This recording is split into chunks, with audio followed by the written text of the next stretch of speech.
Right, we are live. Hey guys, how's it going? Welcome back to the Kiwi Lads channel. We are here for some playoff rugby of Super Rugby Pacific. This match, the Crusaders at home taking on the Reds.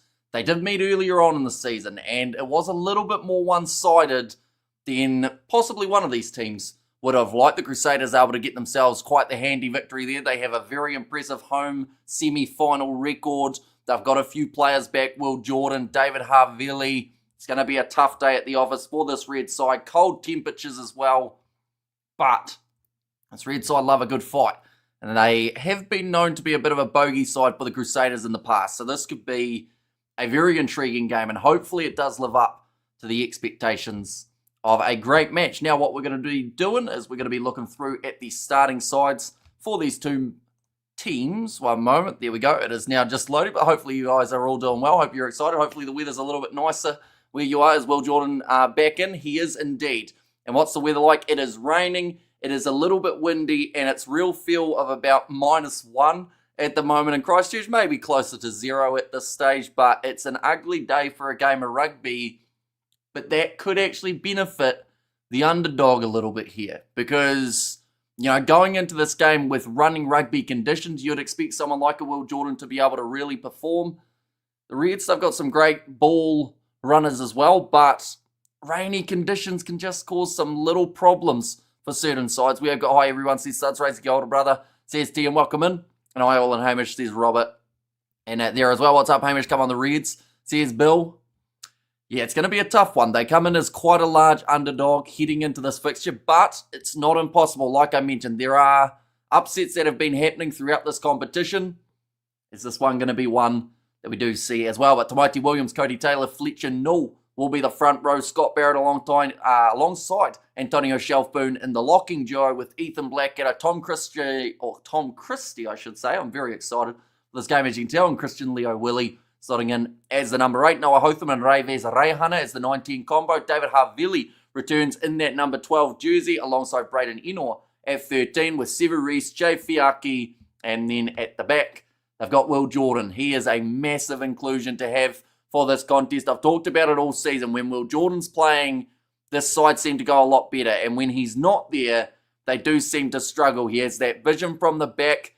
Did have an injury, so maybe we'll be a little bit slow building into it, as I believe this is quite early for him to be able to return. But if he can get through this game injury-free and the Crusaders can win this match, they'll certainly be in a good position heading into the semis. Looking through at this Red starting lineup, it is Sif Agassi, Richie Aziata and Zane Ungor as the front row. Josh Kinham alongside Ryan Smith in the locking duo with Bryle, Mick Wright and Wilson. Those three are going to have to work hard throughout this 80 minutes. If they are effective and they are quick in those breakdowns, they may just be able to get themselves a few penalties due to the slipperiness of the underfoot. Tate McDermott and Tom Liner as the 19 combo. Hunter Paisami and Josh Fluke in the middle, and then Dungunu, Lockie Anderson, and Jock Campbell at number 15.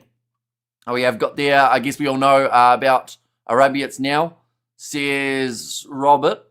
And we have got the Hurricanes versus Chiefs final. Hurricanes forever bridesmaids and go the Bulls, says Labaskachni. Of course, they are going to be in action a little bit later on in the weekend, taking on none other than the Sharks. Should be a very interesting South African derby. We have got there, kia ora Hamish, says Johnny Blaze, welcome in.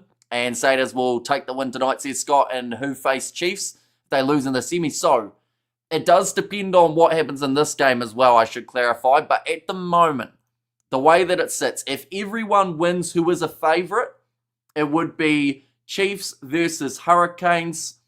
Because if the Hurricanes were to lose their game to the Brumbies, just basing it off what's in the top 4, Crusaders versus Brumbies.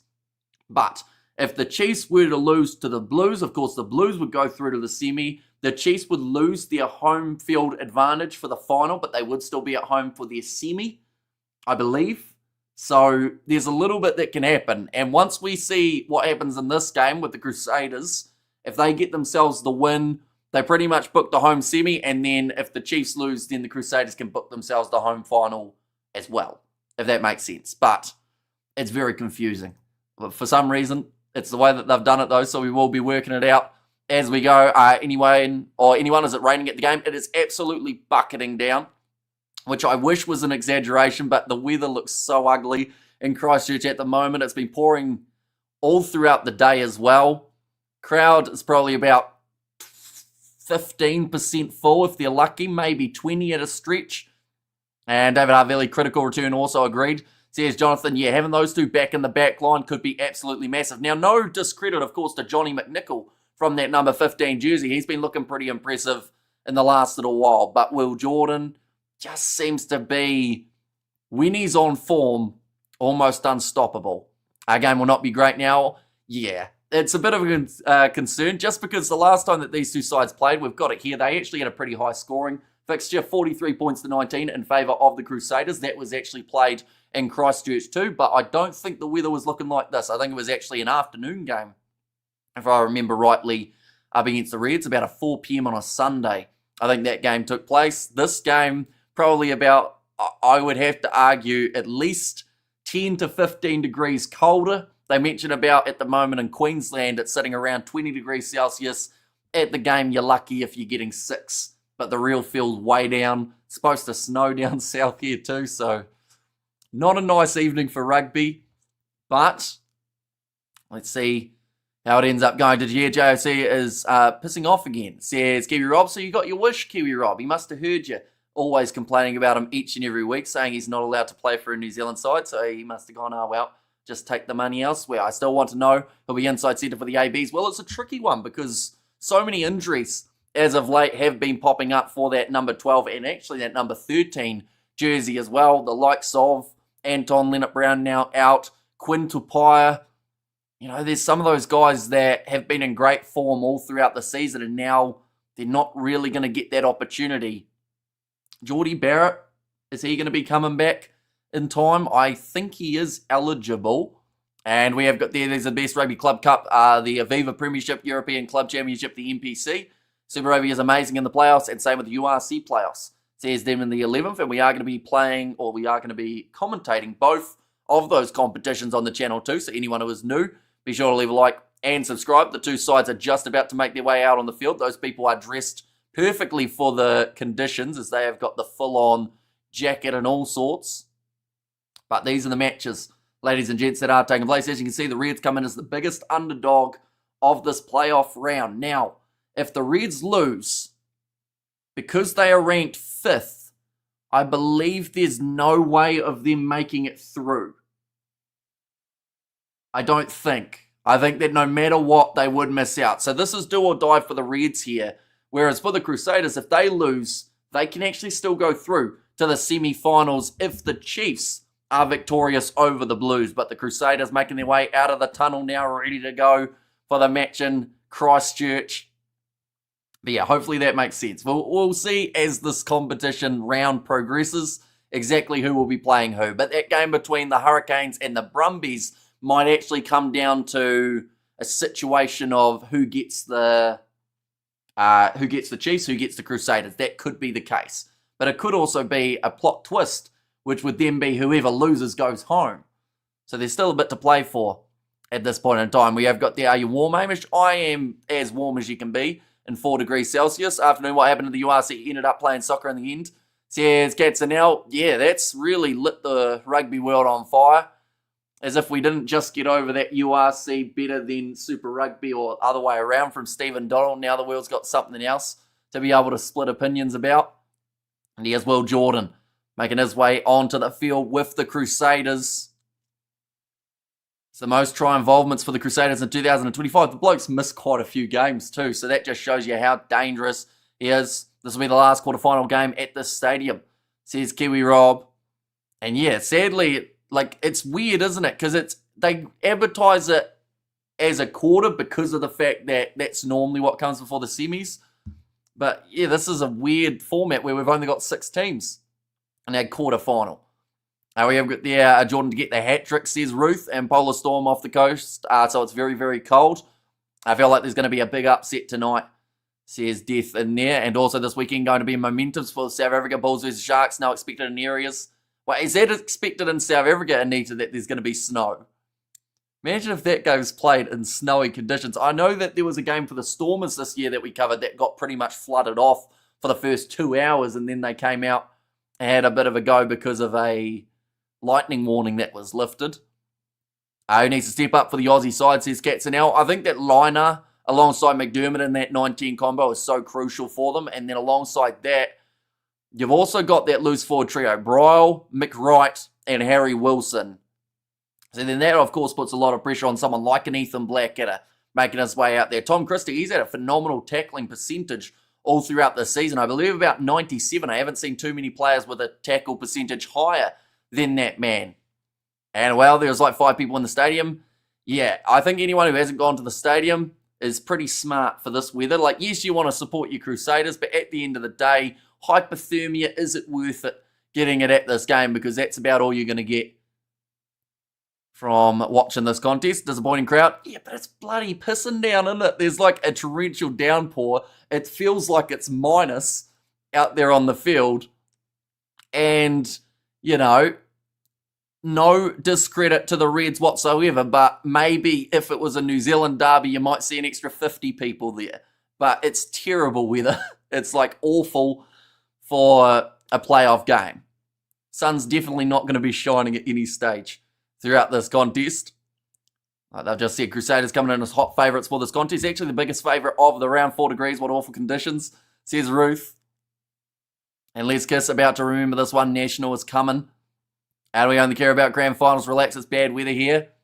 How do we have there? 5.2 degrees. Feels like 2, says Kiwi Rob. And yeah, with that wind chill as well that they will be getting as the evening progresses, she's going to be a bit of a rough one. So what you're saying, the Aussie team is in for a hard game with the weather? Absolutely.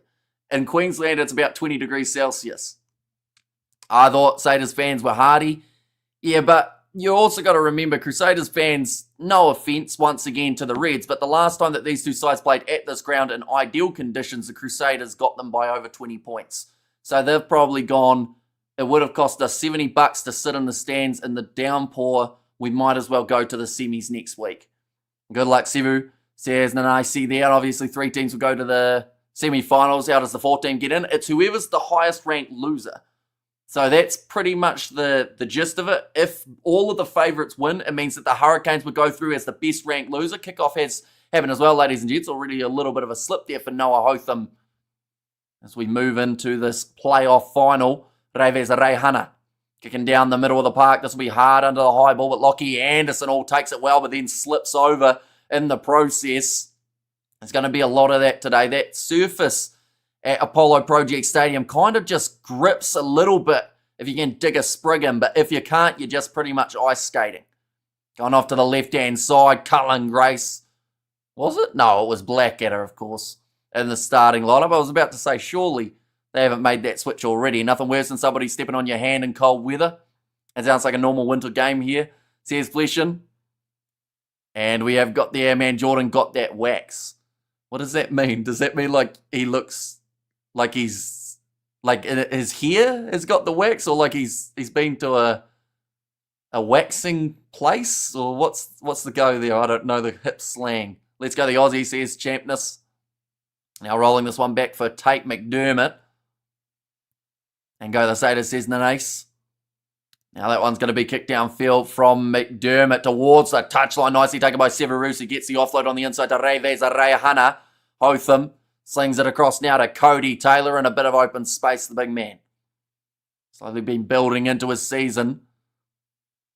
And what's going to be the score? Who's getting a hat-trick? I don't know if we'll see a hat-trick today, although Will Jordan's going to get underneath this one. Going up for it, slaps it back onto the side of the Crusaders, but it sits up a Wilson. Now kicking downfield, looking for the 50-22 for Josh Fluke. Reves Reihana is back, lined up by Tom Liner. The Crusaders under early pressure in the breakdown. And Crusaders for the first try, says Bernard. Now going off to Scott Barrett. Captain for this contest. Cool, slippery. A Dewey suits me, says Shane. The two teams feeling each other out. Yeah, there will be a little bit of a feeling out process. Like at the end of the day, it is a playoff game. And, you know, it will be interesting to see what happens. The first opportunity to really take points for either of the teams. Whether or not they go for the 3. Good run here from Filippo Dungunu. Tackle low by Antonio Shalfoon. Oh, little knock on. And the breakdown from McDermott. He is saying the man on the ground played at it. If Crusaders and Chiefs win, that means the Brumbies and Hurricanes will go through no matter who wins. Exactly right. Although whoever wins that game it will, of course, affect who they are playing. Whoever loses that contest will face the Crusaders, face the Chiefs. Whoever wins that game will face the Crusaders. We have got there. Hi, Hamish. I'm listening to you on my iPad, and I think the Crusaders by 10, says Kevin there. And reads the score first, says Adash. Do you have a try-scorer prediction, Adash, in that case? Or just that they're going to get the first points? Cold fingers, McDermott. Yeah, this is the type of weather they don't normally get in Queensland, so it will take a little bit of adjustment. Like I said, the last time these two sides played, it was a nice afternoon game on a Sunday when the sun was out. This game is on a Friday when it's been raining all day and it's slippery underfoot and it's like 2 degrees. So, big difference. That one's gone down in the front rows. Paul Williams just had the look over his shoulder. Obviously, McDermott told him that it had gone down too. We have got there, be honest, do you think that is fair? In what regard? Like, as in, whoever loses has to play the top qualifier? Or what's the go there? I think everybody doubts Reds, but anything can happen in the finals. And bring on the new roof stadium. It's getting along nicely. I know that Orange Theory, or Apollo Projects as it's called now, compared to the new one, I think there's going to be quite the upgrade. The important game this weekend is Sharks versus Bulls. Very unfortunate they don't meet in the final. That would have been insane. See here, Xander. 6 degrees, says Jews. It may be 6 degrees, but it feels like it's 2, is the real feel at the moment. Of course, that will get colder as the evening progresses. Front row collapsing. Penalty goes the way of to Mighty Williams. And the Crusaders, too early for a 3 maybe. Will be from here on the field, just because they are about 30 metres out from their own line. But I think you got to take the points, don't you? Like, any opportunity that you have, it is a playoff game. And we saw it in the Sharks versus Munster game. Teams turning down 3s that would have actually won them the contest. So you got to take the points when they're there. But then at a certain stage in the match, I feel like that's when we'll see both sides go a bit more aggressive. Definitely if we do see a free-flowing kind of second 20 minutes of the half. Cody Taylor ready to throw this ball in. Now Noah Hotham goes back across to the left-hand side. That one's going to be knocked on by David Harvilli. Passed off by Harry Wilson with an ugly-looking bouncing ball. So they will go back for the scrum. But once again, another error. It will be another scrum. He looks very disappointed about that one, David Harvilli. I don't think there was too much wrong with the pass from Reves Rehana. Nope, just looked up, saw Dalgunu lining him up, and forgot to catch the ball. That is the type of effect Dalgunu has on certain players. Who's that new booster for the Blues again, Hamish? That youngster should be AB's team one day. Says Mr. Orlin. New booster for the Blues. Should be AB's 10. All I can think of at the moment is Bowden Barrett, because I know he's starting at 10 for their next game. You're not talking Harry Plummer, you're talking younger than that, aren't you? I'm saying, do you think it's fair that Hurricanes and Brumbies are promised other week if the Crusaders and Chiefs win? As in, like, I mean, they're the top 4, aren't they? And the way that the competition is, you'd rather have someone in the top 4 be the team that actually get that extra boost, I guess you could say, because at least they've slightly earned it. Like, I would have preferred to see top 2, and then outside of that, it kind of becomes redundant, but then you can't do that because of the number of teams that they're putting through. Now that one's going to be kicked high by Tate McDermott again, nicely taken by Will Jordan, who has a slip and a slide. That looked a little bit high from Harry Wilson. 40 metres out from their line at the moment, the Crusaders. Noah Hotham lining up his next pass. Crusaders will probably win this game historically. They are very strong, says Xander. They are. I think it's 29 from 29 in terms of home playoff games at the stadium. Nicely taken at the back by Jock Campbell, who will run it up to the 22. Does get the ball into touch, but does get a pretty decent territory gain. Someone's done very well. Basically, I think we should do what the NRL do, the playoffs. It's a bit easier for the NRL, though, because they do have so many more teams. Like, in a competition with only 11, like, I think 6 is the absolute max that you can have go through to a playoff. Just having it straight to the semis, I think, would have also made sense. Or you have the top 2 sides have a bye. But then the problem with a bye is some of these Super Rugby teams actually don't like weeks off because sometimes coming back into it, you're a little bit rusty, even though it's only 1 week that you are missing from. So that's the other tricky side of things. But I think it's supposed to be that the top teams get that advantage just in case they have a blunder in their playoffs, which could happen because the playoff games have been historically pretty competitive. Same with the regular season contest. Now Tate McDermott pops it up to Zayn Ngor, 30 metres out from the line now, the Reds. And that is their own line with Richie Aziata actually having to play half. And maybe for the NPC added Australian teams here. Says Mr. Orlin, can all of Dunedin fit in the stadium? Says Katzenell, they cannot. No, quite a decent population down in Dunedin when it's really added up. Oh, knocked on by Reyes Rehana, back to Tom Liner, charge down from Severis, and the advantage for the scrum will come back. 9 minutes in, still 0-0. Is the stadium more than 10% full? Maybe if you're lucky. But once again, when you look at the conditions, and like, it's probably closer at this stage of the contest than some would have anticipated, but that could also be because of the rain. Is this game going to be high scoring? What's your feel from what you've seen in the start? It's going to be tricky to get momentum for both of these teams, but once they get it, I do think they will score quite a few points. We're just seeing there quarter by quarter. The Crusaders are normally the strongest out of any side. They've got 144 points within the first 20 minutes of their fixtures this year. Everywhere else, they've been about 5th or 6th in the overall rankings, looking like a 1 to 12, thinking 3. So here's Mr. Orlin. Yeah, I wouldn't be surprised if it's a little bit lower than what was first anticipated for this game. But yeah, the weather was always going to be bad. That's a beautiful run forward here from the Reds. And chance here to fire it out wide from Josh Fluke. Goes to Lockie Anderson. About 10 metres out from the line, the Crusaders. They did very well at home up against the Highlanders a few weeks ago in terms of stopping those tries when the Highlanders were right on the verge of scoring. It is what won them the game. Now, the Reds are in a good position. 15 metres out from the line, but they obviously had a big gap that they had to try and fill there. The Crusaders tackle made by Ethan Blackadder. Noah Otham. Tate McDermott tries the pick and go and also tried to milk the offside in the process. Now Fraser McWright, little bit hesitant there.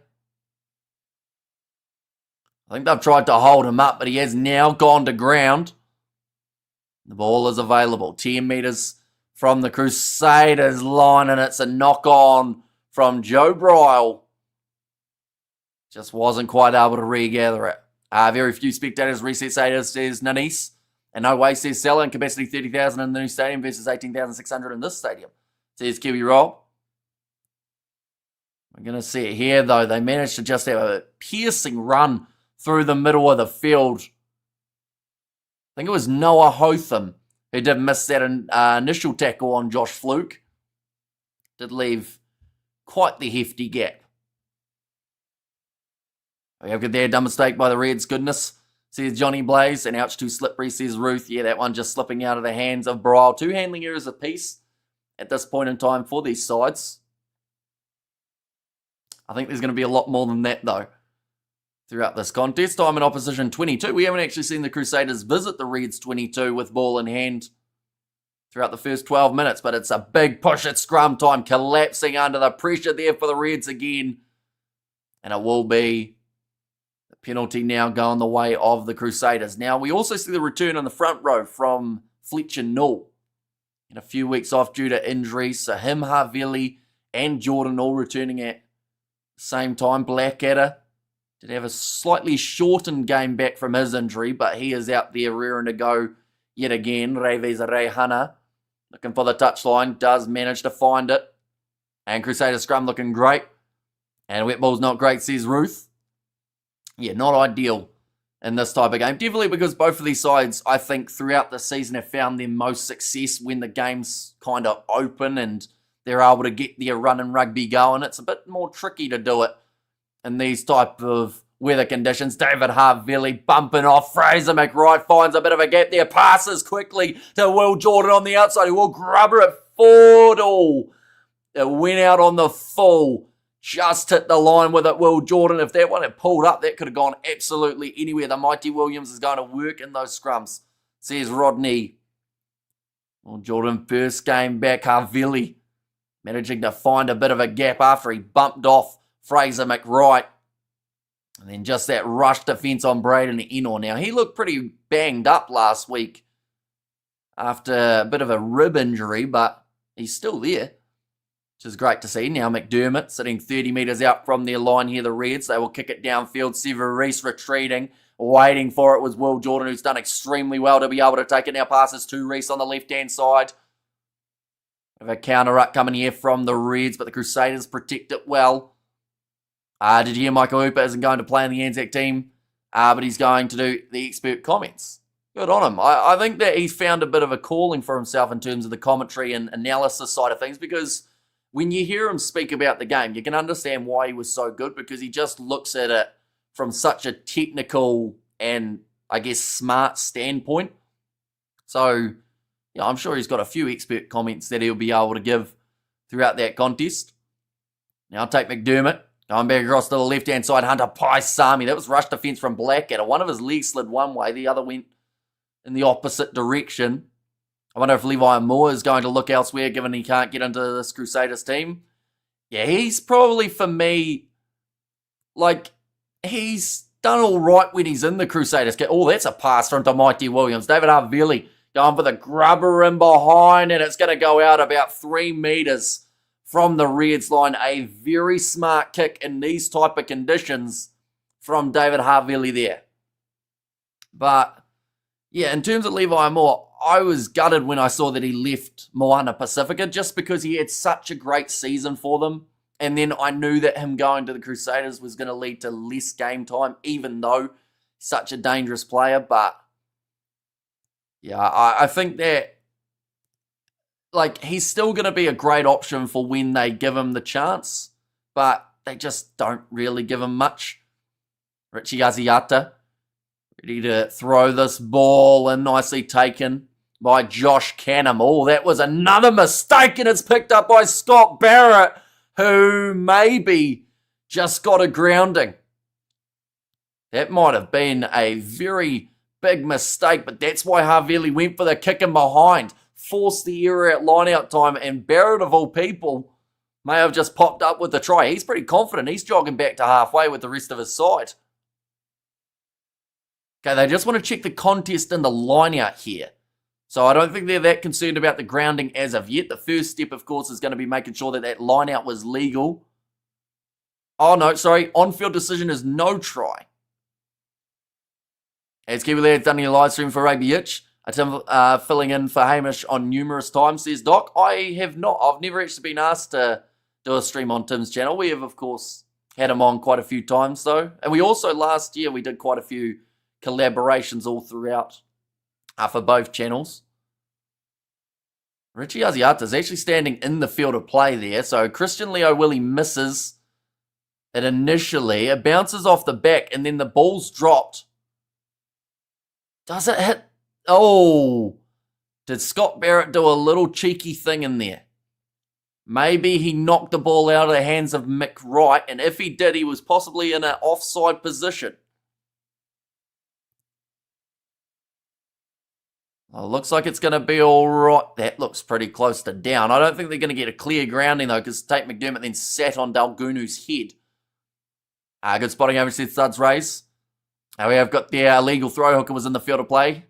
And South Africa team looks good. Watch out, All Blacks. They can beat you guys at Eden Park this year. Says them in the 11th. Has Barrett got this down? Justin Marshall says he thinks he's done enough. See, this is one that, looking at it in real time and looking at it here, it looks like he's got something down.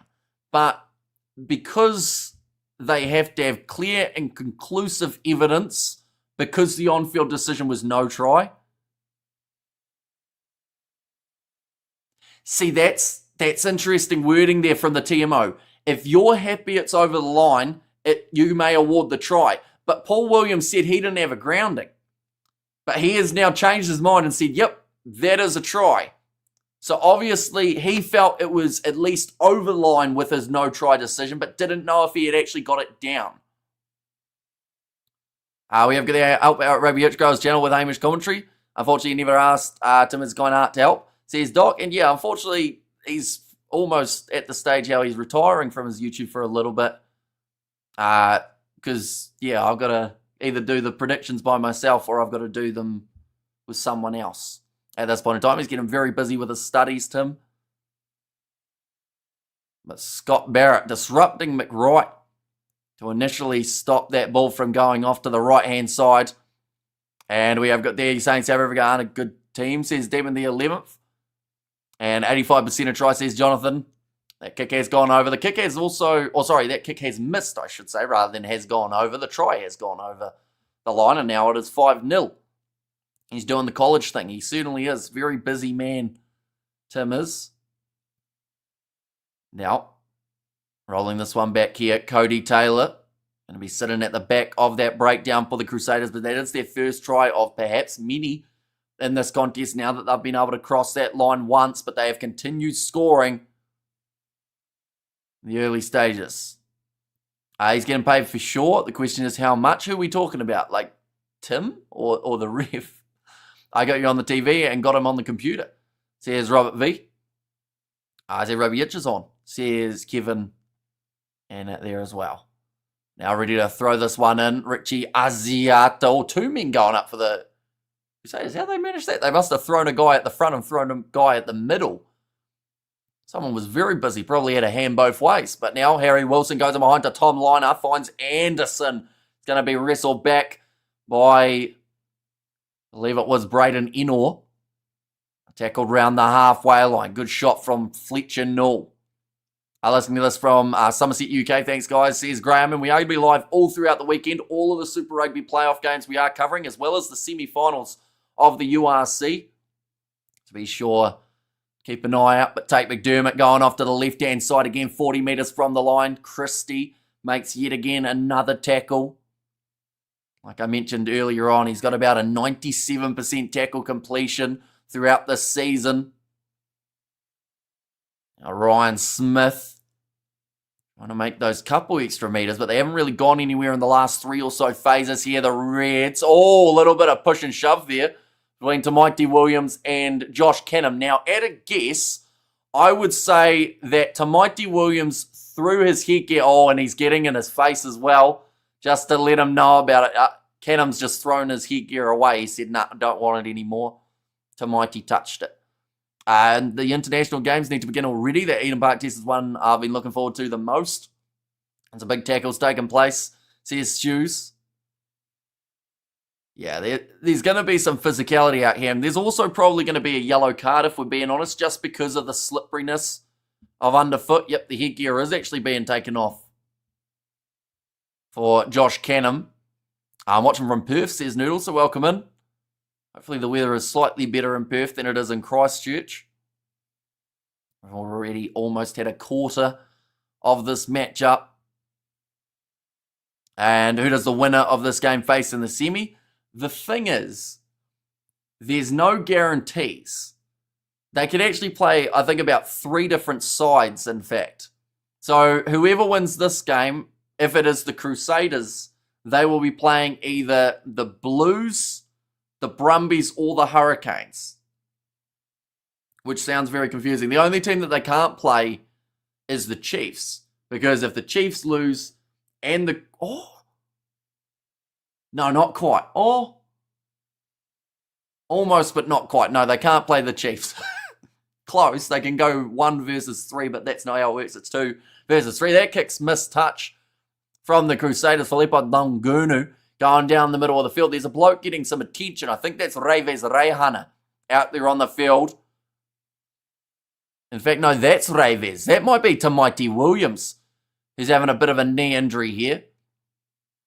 Now, kicking in behind, Tom Liner sits up for Will Jordan, going off to the left-hand side, but this does not look good for Tamaiti Williams. He's trying to walk it off, but it doesn't look like it's working too well, and I'll go back for the original advantage. All right, Tamaiti Williams now lying down on his back. Something leg-wise, I believe. Right knee, it does look like. I still haven't figured out the playoffs. It's rather confusing. It is. So pretty much whoever loses, the highest ranked loser goes through to the next stage. is pretty much the gist of it. I got a question, what happened to your Rugby 25 career mode with your friend? I forgot his name. His name is George, and they broke the game. So the career mode was going okay, and then it just glitched a lot every time we tried to play it, and then since then they haven't really fixed those glitches. So we still have it in mind. It's just that it's at times unplayable. This has got Reds stay with the Crusaders. Half-time Crusaders win big in the second half. We have seen this way too many times, says Xavier. And I mean, the final score last time that the two sides played, it was 43 points to 19. Crusaders able to get themselves a win. Very different conditions than we've got here, though. Like I mentioned, it was actually dry for that other match. A nice afternoon game on a Sunday. Now, ready to throw this one in. Ethan Blackadder going off to the left-hand side. Reves Rehana pop pass up to David Havili. Goes to Christie. Now back across to the right again. Looping around from Hotham. Almost managed to pierce the gap. That's a great tackle made by Sev for Agassi. Now Havili in behind. Finds Enor running this one sideways. Flicks it off to Reese, who had to shift it inland. Decided against it and gets forced into touch. He had the chance to pass, but decided against it. But then saying that, the last time that the Reds had a little bit of pressure under their line out near their 22, in fact, it was closer to their 5-metre line, but the Crusaders were able to score. So perhaps that was the mindset from Reese, that he just thought he was going to go through Lockie Anderson that little bit easier. We have got the Crusaders and the Chiefs both lose. Crusaders are out as the Chiefs would be the highest ranked loser. That is true. So, yeah, the Crusaders, if they win on the contrary of that and the Chiefs lose, then the Crusaders have the home final if they make it that far and they were to play the Chiefs. So there's a bit on the line for the Chiefs. Like, I know people talk about, oh, they're the highest ranked, so worst comes to worst, they'll just play next week. But it actually isn't completely the case. Like, if they lose those home final privileges unless there is another upset in the semi-finals. We have got their French can neutralise any team, says Ruth. Now another knock on, this time coming from the Reds, just 25 metres out from their line.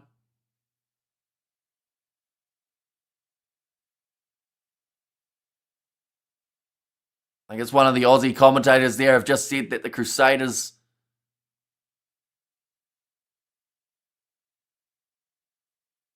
lifts the knee up. I think he was saying that that was legal, but the way it was worded sounded a bit interesting. They are just showing the next two games that are taking place. Chiefs versus Blues, that is the 7:05 p.m. kickoff. One moment, we'll go like that. There we go. These are the matches that are happening for this weekend. These are all in New Zealand time. The Brumbies versus the Hurricanes, that is a tough one. But it's quite an interesting situation for those two games. The Chiefs versus the Blues. The Chiefs have won both of their matchups, I believe, throughout this season by relatively narrow margins. And then the Hurricanes, they were able to get themselves the win over the Brumbies. The last time the two sides met by going away to the side, Will Jordan has his knee taken out from underneath him. Yes, the Chiefs get to play next weekend regardless of what happens. Pretty much, yeah. But, like, that's the thing. They will definitely want their home final. They will still be home for their semi as well, I should clarify, because they will host the winner of the Brumbies versus Hurricanes, if that is the way that it works out. Now Fletcher Null, sitting 30 metres out from the line. Hotham goes away to Will Jordan. Reves Rehana decides to handle that ball and almost got driven into touch on that far side. It seems like the Crusaders really are backing themselves to be able to sneak down that wing to Mighty Williams. His leg's not working. He's trying to limp through it, but he does not look in a good way at the moment. And I think if you're the coach, you've got to take him off relatively soon to try and avoid that injury. Oh, he wants to carry the ball. That's very risky. I'm glad that they didn't try and chop his knees out. A little bit of afters there. Lockie Anderson trying to foot trip Cody Taylor, as you do. Now Reves Rehana, short ball to Blackadder.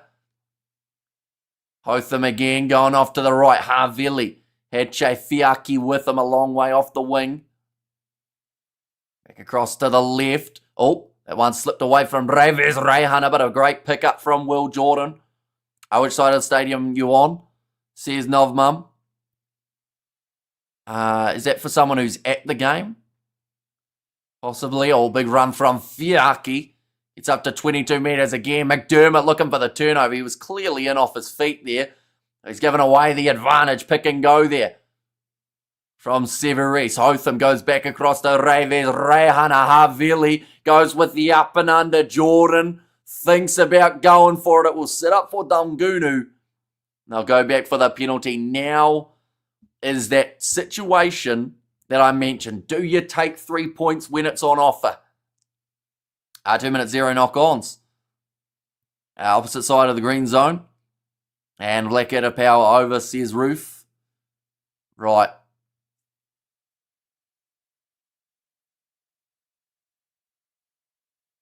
I think they've just said there. Anyway, Justin Marshall said he knows it's playoff rugby. It's about surviving till next week. And it looks like the Crusaders are going aggressive. They are going for that rolling maul.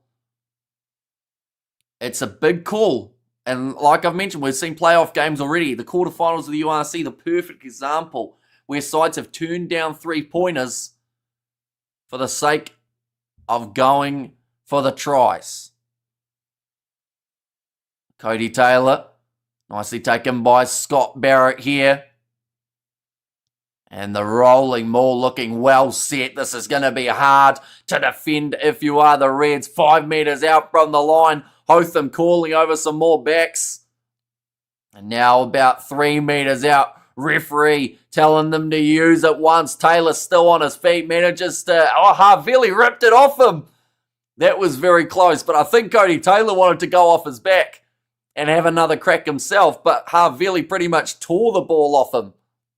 Now 1 metre out from the line. That is very close. And that is over. It's Mighty Williams who manages to cross the try line, even though he's got that injury. You know, he's not looking too flat. Oh, he's still celebrating the try, but his leg looks like it's pretty much damaged. We have got there. The Chiefs are not going to lose. They are going to kick the Blues, says Bonzi. And that's got a good try probably, and I may be biased, but FNG Stadium, Waikato is the best rugby stadium in the country. And also we have got there typical Kiwi rugby relying on penalties to win. Boring as stuff to watch. Says Skek, so what regard, like as in like, because the ref, I'm confused. Because like they went for the corner and they scored. But then they also scored an open play. So which try did you not like? I assume that one. But, you know, they normally score quite a few tries, these Kiwi sides. I can show you the table if you'd like. Aussie sides have been scoring plenty as well. Super Rugby's just been a high-scoring comp. As you can see there, the Chiefs sitting 231 points differential. You don't just get that from penalties. You score tries, you win games. And at the moment, the Crusaders have 2. The Reds have 0 in these rainy rainy Christchurch conditions. It's like to Mighty Williams. Okay, they've actually taken all the tape off him here. That makes me... Oh, he's just risking too much here to Mighty. Like, yes, he was winning the scrums. But it just, you know, I don't think this is the game to risk it all. Crusaders kicking conversions again, says Studs Razier. That one has gone over. Now, I should mention Reves Rehana has gone off the field for an HIA, which brings James O'Connor onto the field up against his old side. Do you think Rehana kicks all the conversions today? Usually reliable. He's missed one so far. He missed the first one of the day, unfortunately for him. Oh, Tom Liner. Kicking it downfield, nicely taken by Noah Hotham. Now Will Jordan. Kicking it downfield. That is a big boot, and it's nicely claimed by Lockie Anderson inside of the 22. Going downfield, almost over the head of JOC, who will fire it off to the right-hand side for Noah Hotham. Fiaki gives it a hoof. Down the middle of the field, playing a little bit of force back and a bit of a slip there from Jock Campbell to halt his momentum. Chasing after him was Che Fiaki. Taylor finishes the tackle. McDermott almost through, but he's tackled by Fletcher Null. The man is deceptively quick for a big man. Blackadder lines up his opposition there, Josh Fluke. And Crusaders kicking conversions again. And hey, Hamish and everyone, you're sounding great as always. And cheers for the live stream. This game could go to Golden Point possibly, says John.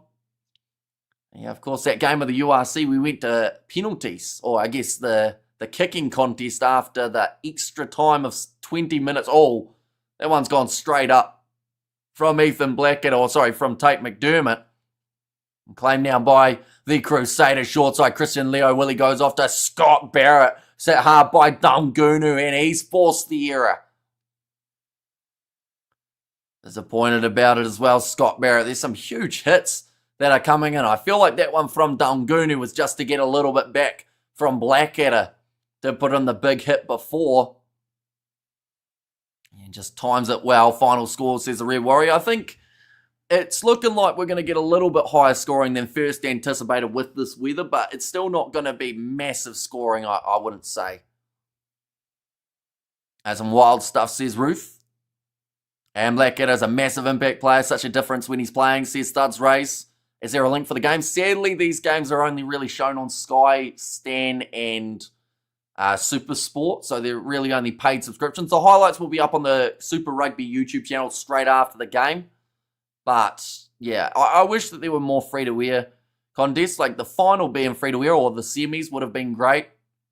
And then maybe Sky could have done like I don't know what it would have been like, but they've done things where they do like a month pass before. Imagine if they did like a $5 final or something like that, how anyone who doesn't have a Sky subscription can just pay a $5 pay-per-view and watch the final. That would be, of course, it's still not free, but it would be closer than having to pay a full month of Sky Sport.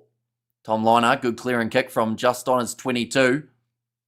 And we have there, how tall is Blackadder? 7 foot? I don't think he's 7 foot. He tries to play rugby like he's 7 foot in terms of the hits that he puts in.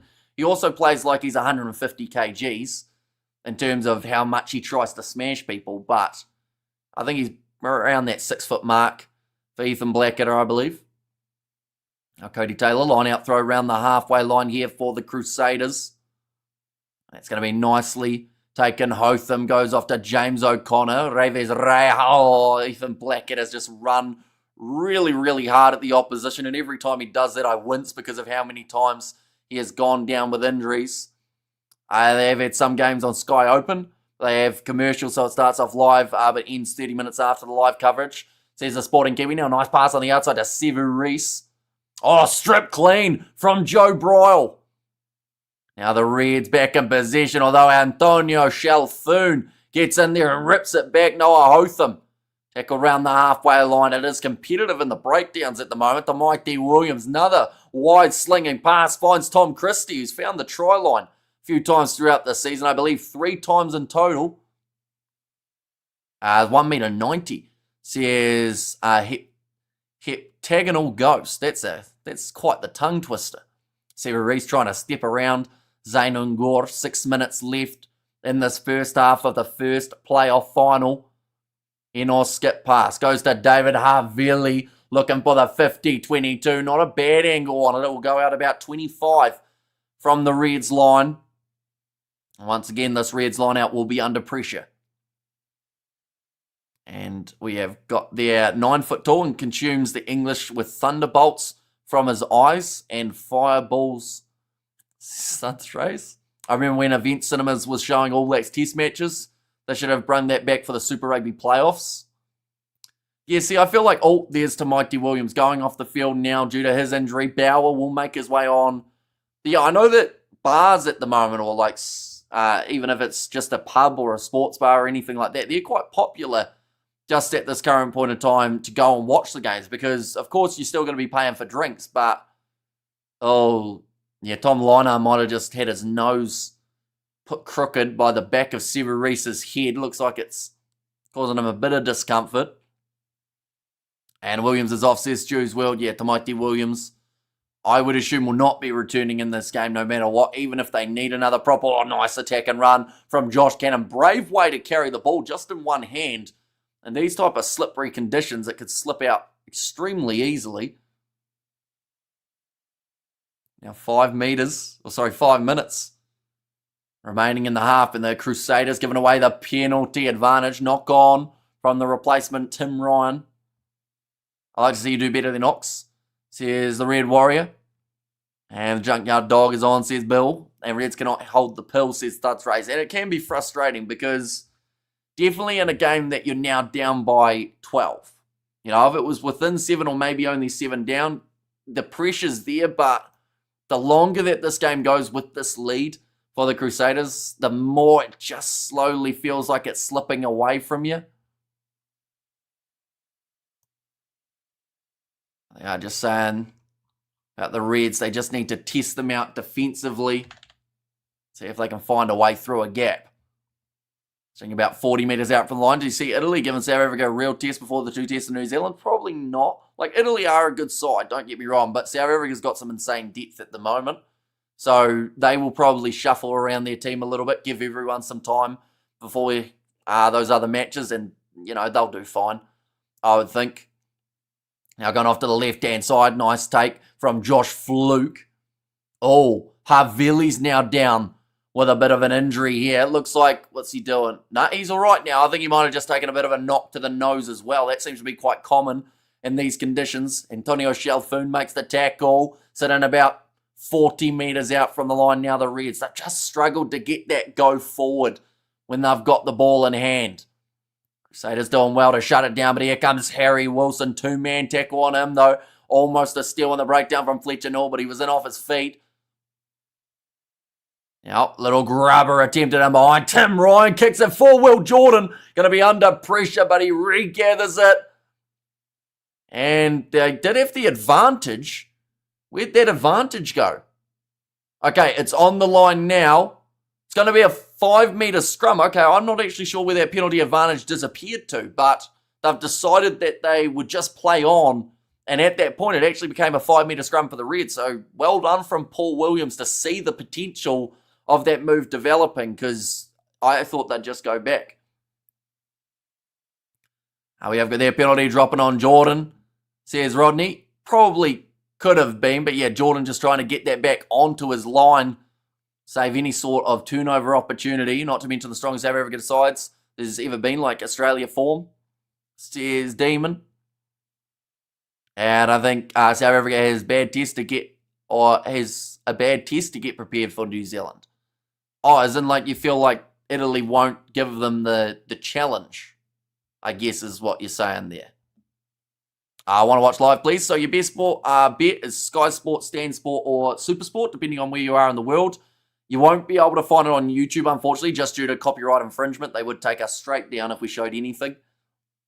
5 metres out from the line now for the Reds with 2 minutes remaining. This is when they need to score if they want a really good shot in the early stages of the second half. McDermott going off to Zainungor. This will be a big test here for the Crusaders defence. Ethan Blackadder almost able to get that steal. Out there again. Going off to the right-hand side here. Jock Campbell. Tackled about 10 metres out from the line. The Crusaders trying to get that steal in the breakdown. And they've got it now off to the left. Sever Reese sinks the slipper into that one. Found some open space, and it hasn't gone into touch as of yet. So the Reds inside of their 22, picked up by Lockie Anderson. Jordan straight back to his feet. I don't think there was much of a release there, but the Crusaders have got the penalty advantage and the penalty as well. I'd like to see a replay of that one. Jordan, there's no denying that he was quick in there, but did he actually let it go before going in there to grab the penalty for not releasing from the Reds? What's a playoff final? It's pretty much top 6 are playing in terms of 3 kicks or 3 matches, sorry. Oh, James O'Connor's just kicked that ball dead.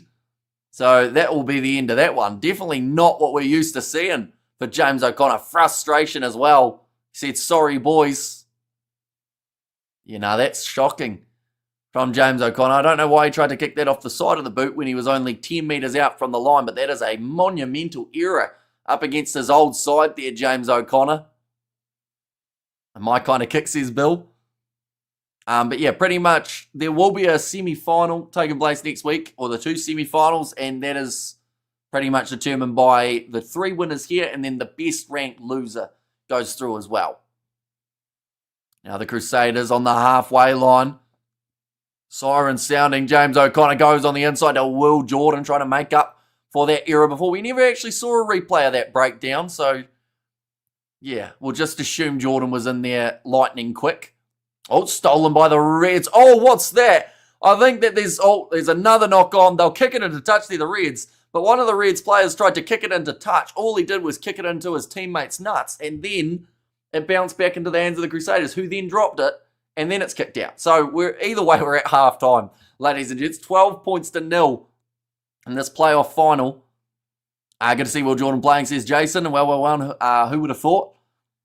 And I know Red says Rodney. Yeah, I mean, it's definitely not the way that they wanted to end their half, I would say, with that type of slight mistake. And that may have been in the plums, and 7:33. And so at the 20 metres, good start for the Crusaders. And NZ says the Red Warrior in there at halftime. Halftime indeed, yes. So 12-0 for the Crusaders. One try scored early on in the half for the Crusaders by Scott Barrett, and the other was scored by Tamaiti Williams. So the forwards in this rainy conditions, the ones who are really reaping the rewards. Just dropping a light bomb and bailing out, says Cool Story Broach. Well, it is good to see you for the very brief amount of time. We will be back, of course, for the URC semis, as well as the 2 playoff games of Super Rugby tomorrow. Please don't have a good game, Havili, otherwise Razor's justified in picking you, says Pat Star. And nearly 4 a.m. for me, says Bill. And good game so far. Reds are playing well against the fired-up Crusaders, says Stu. Yeah, the Reds, they just need that one big moment to be able to get back into this contest. And I feel like, they have enough firepower across this back line. Like Hunter Paisami, we have hardly seen throughout that first half. I do think that a little bit more running from Harry Wilson, as well as maybe either Ryan Smith or Josh Canham, a couple of those big men getting forward, might be a massive plus for this side. But looking through at the benches for this contest, ladies and gentlemen, in terms of what is to come in this matchup for the Reds, they have got Tim Ryan already out there on the field. That was due to the injury that we did see. Crusaders, they have already made the change of George Bauer. That was due to the injury of Williams. And then James O'Connor also on the field for Reves Rehana. Did look like he suffered a bit of a HIA knock. So I'm not sure if he'll be back in this contest. In terms of the other matches that have taken place for the semi-finals, or the qualifying finals as we should call them, Chiefs versus Blues, that has taken place at 7:05 p.m. on Saturday night. Then the Brumbies, they'll be taking on none other than the Hurricanes. Those two sides have met throughout the season before, and we did see a very close fixture between those two teams. Chiefs versus Blues has also been quite close at times throughout the season, including a 1-point victory for the Chiefs. So it is intriguing to see what happens in those ones too. We have got there, Reds might get no points. I think they'll get some form of points in this contest. I'd like to see them get a try. Go have a sausage during the break, says Jason. Unfortunately, the weather doesn't really bode well for a sausage sizzle. I also don't live near a Bunnings, which would have been a lot easier. This game is in a weird position. The Reds will still feel they can get this. Yeah, I think that they're still well and truly in this game. Of course, they'd like a few more tries in the second half. Couple off the bat, though. It's going to be impressive. I don't get how Moananu doesn't make the team. I don't either. That guy was in brilliant form. I get that George Bell had the All Blacks credentials, and maybe that's a Razor recommendation saying, hey, listen, put this guy in because he might be in my squad. But, Moananu was my bolter for the ABs, and hopefully he gets some sort of chance throughout the playoffs. Do you like Tim Ryan? He's a good player. He broke onto the scene a few years ago and just from there really made a name for himself. He's kind of been demoted to the bench, though, more times than not, which is a bit of a shame just because he was the guy who was lighting the world on fire for the Reds, I think it was last year and maybe the year prior to. We have got their Fonzie said, hopeless Reds. Yeah, although the conditions definitely are not helping in terms of the way that the Reds normally play. There's been torrential downpour. I think it's actually slowed down a bit with the rain, but it's still very slippery. They've had a lot of handling errors. When are the All Blacks being named? I was told it was today, but obviously not correct. That is not correct. No, 23rd of June is when the All Blacks are being announced. And that is, I believe, just before the Super Rugby. No, in fact, that might be just after the Super Rugby final. I believe pretty much the weekday or the first weekday after that final. And it has taken place when you put up your 35 prediction squad very soon. Probably throughout either this week or next week. The biggest problem with doing it early is there's so many injuries Why is there Catch the Colonel this week? They actually didn't have Catch the Colonel when we... Tell you what, the Colonel's going for it.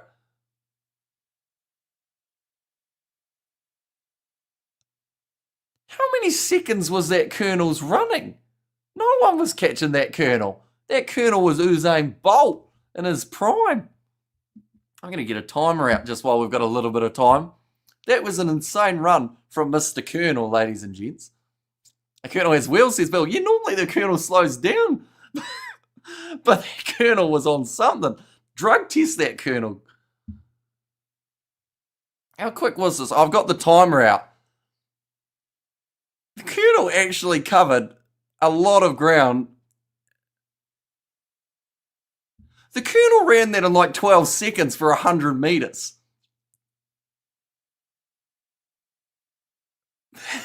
That's pretty insane. I can't get over that. Right, how many minutes left? 40 minutes left in the second half. We've got that boring game, says Skix. What about it don't you like? Is it the penalty count? Because I know you were complaining about penalties earlier on. Is it the fact that there's only 2 tries and that hasn't kept your brain engaged for long enough? Or what's the go? Why don't you like it? Low scoring, I assume, would be the reason behind it. Let's hope no more injuries in this weather here, says Ruth. Are you doing your own squad prediction and your Razor squad prediction? Probably, yeah. I think I'll end up doing a little bit of both. Well, I'll actually end up doing both, I think. And we have got there, what game is next after this? So no more games tonight, but the next game that is taking place is the 7:05 p.m. kickoff tomorrow. And that is the game between the Chiefs and the Blues. Now, depending on whether or not the Crusaders win this game, we'll put pressure on the Chiefs to be able to perform to get that home final. But... yeah, there's still a few things that can happen in terms of who's playing who. But one thing's for sure, if the Crusaders win this, they guarantee their spot to the semis. Same can be said about the Reds, and then the Crusaders might still make it through as the best qualifier if they were to lose, because of the way that it does sit. Who will win the final? That's actually really tricky to say. Like, I don't even know who's going to make the final at this point. I do think Chiefs Crusaders looks likely, but like the Blues honestly have peaked at the right time. Same with the Hurricanes. The Brumbies are tough to beat, and if they can somehow get themselves a home final, that would be an insane advantage to have for the Aussie side. Willie J looking dangerous. He's looking very strong at the moment, Will Jordan. Even in wet conditions, he seems like he's well and truly doing all right.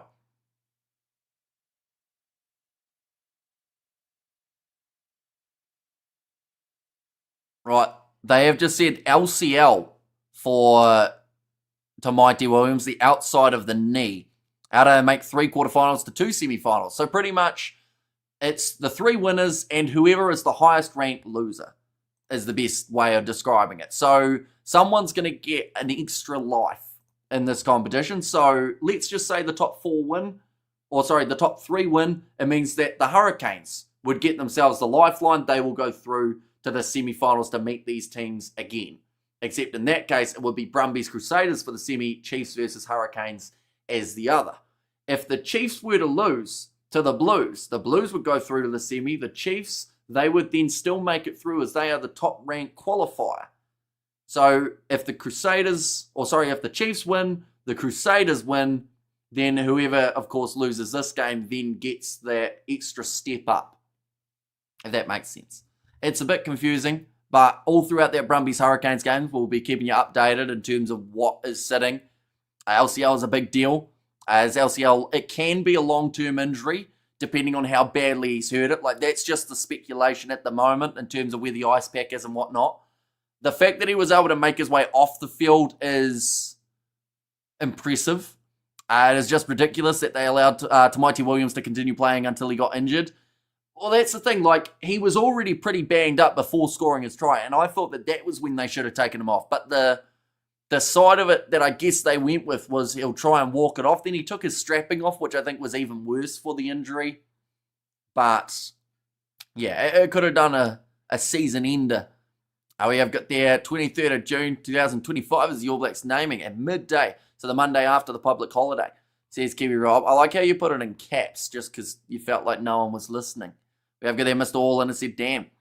And there the top 5 except the Reds could still win, says NZ Riot. True. And then if the Reds were to go through, then the Crusaders, they have to wait for their faith. Damn, Tamati Williams is injured. Damn, he's a huge loss. It is. Like, we don't know the severity of the injury as of yet, but we did see him score the try beforehand. LCL can be a long-term problem because it becomes chronic. A big deal for props, says Studs Race. I still can't get over how quick that kernel was. That was the quickest kernel we've seen, I believe. Ran the 100 metres in less than 12, or pretty much just under that 12-second mark. You're watching Sonny Bill Williams fight in boxing? Probably. I feel like him and Paul Gallen, it's been the fight that's been talked about for so long. Now they're both in their mid-40s. In fact, Sonny's closer to his late 40s, isn't he? And they've finally decided to do it. So I just hope it's a decent fight, and hopefully there's a couple good undercard ones on it too.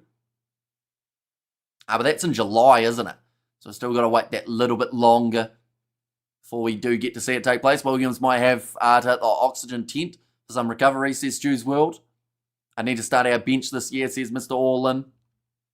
And there I heard some chat suggesting the Highlanders offer Stephen Perifetta a contract as he appears to have disappeared at the Blues. I actually think that would be a great move for both sides. It probably wouldn't be a bad move for Perifetta if he was keen to head down south. Because at the moment, I mean, they've got the youngsters in Tane Robertson and Cam Miller. And then at number 15, they've got Jacob Rata Maitavuki Netkins. But no Gilbert would mean that there's probably potential for a guy off the bench. It's 39, rather than 49. Still in good shape, I guess you could say, for SBW. If Tamaiti is out, surely Ollie Norris is confirmed in the All Black squad. Sorry for my tardiness. 8 was engaged in a heated debate on the merits of skin or no skin. 8 was engaged in a heated debate. As in, like, Harry Wilson? Or Christian Leo Willie? I'm very confused, Ruff. As Paul Williams from Christchurch? I don't think so. I think he's a North Island fella, isn't he? Paul Williams, referee. Says where he is. He was playing as a halfback. Fun fact, place of birth was Taranaki, so he's a North Island boy. And went to Francis Douglas Memorial College. He's from Naki, that is correct, Thuds Ray. And we have got there, Tamaiti should sign for the Perth Bears. Says Annoy there. Second half, I would say, is only maybe 2 or so minutes away than Aki. Says Annoy. And Paul Williams from... Everyone knows where Paul Williams is from, it seems. And Waverley. Says Matthew. We'll go like this. So, ladies and gents, this is the way that the semi-finals sit. Now, times are not confirmed, as of yet, of course. But I believe, more than likely, if it's a home game for 2 New Zealand sides, it will be a 7:05 on a Friday and a 7:05 on a Saturday. If it is a Brumbies side that are through, more than likely 7:05 Saturday, 9:35 Saturday, I would say, is the way that they will work it. But, yeah, it is first versus fourth seed. Now, that can be heavily debated because of all the changes that can still happen. But for now, if it stayed the exact same as it is here and all the other games went to the favourites, actually, the Hurricanes are favourites up against the Brumbies, so that doesn't work. So it's all going to change. But then the final anyway is on the 21st of June. That's all we've got to worry about at this point. And then, of course, tomorrow we'll let you know exactly who is through where in the semi-final standings. We have to imagine if the Blues beat the Chiefs, finish strongly at the right end of the season, much like the Hurricanes. Says NZ Riot. And Paul Williams was a quality rugby player, says the Sporting Kiwi. And Storm versus Cowboys in Melbourne tonight, probably a 20-point win, says Jonathan. They are showing the KFC plane ad again, so I would say that this will be the last one that they show before the halftime break. And yeah, hopefully it is just a really quick-paced kind of second half. We don't see too many stoppages due to scrums. Looking at the odds at the moment, it is sitting quite nicely in favour of the Crusaders, but that can all change pretty quickly. Hopefully, next half is less boring. You didn't tell me why the first half was boring, though, Skeks. Like, was it the lack of points, or was it, like just the general play. Too many. Okay, that's better. Too many penalties. Yeah, there were quite a few throughout that first half. Also, the handling errors scattered in there as well did make it a little bit more stop-start. Should smash the Cowboys and Melbs. Not good match. Reds might finish with 0 points, says Red Warrior. I'm recording myself commentating the game on my phone, and I'm inspired by you, says Kristen. Are you at the game, Kristen, or just in your house? And Yummy KFC says Robert. Yeah, unfortunately, the bloke at halftime did not win. They actually said a year's supply of KFC, so maybe they realised that $500 worth of KFC wasn't going that far nowadays. Yeah, a year of KFC, you could certainly do something with that. We have got it in my house, says Kristen, so hopefully it is going well. And talking about Paul Williams, the son of Byron Williams, not the referee, says the Sporting Kiwi, and Reds not too bad considering the pressure the Crusaders have applied, says John. Now, Blackadder looks like he is going to be continuing. Taha Kamara is back out there, and that is for James O'Connor. And Red's not too bad considering the pressure. Oh no, I read that one, didn't I? But yeah, you are 100% correct.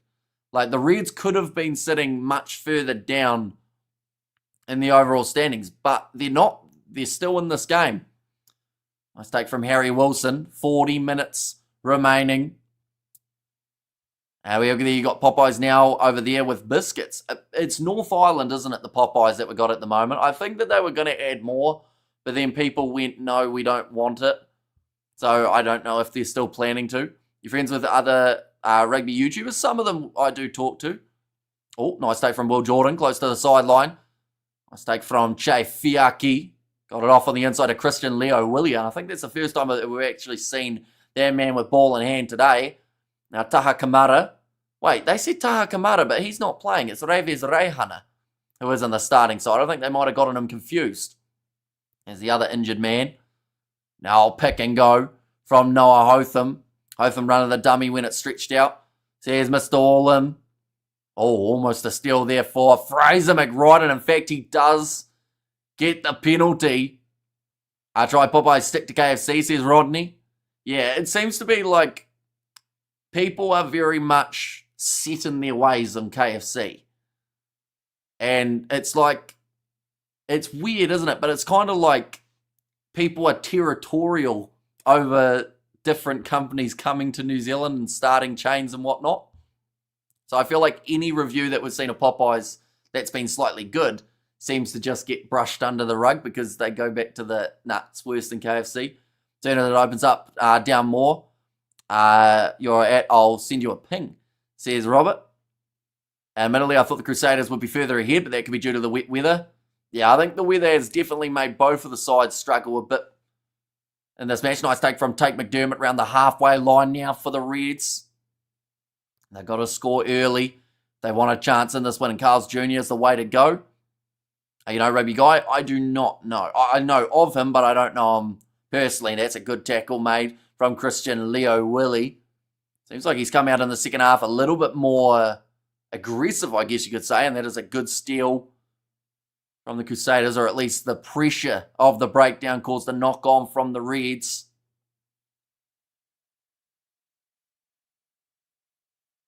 I think they're just talking about Tom Liner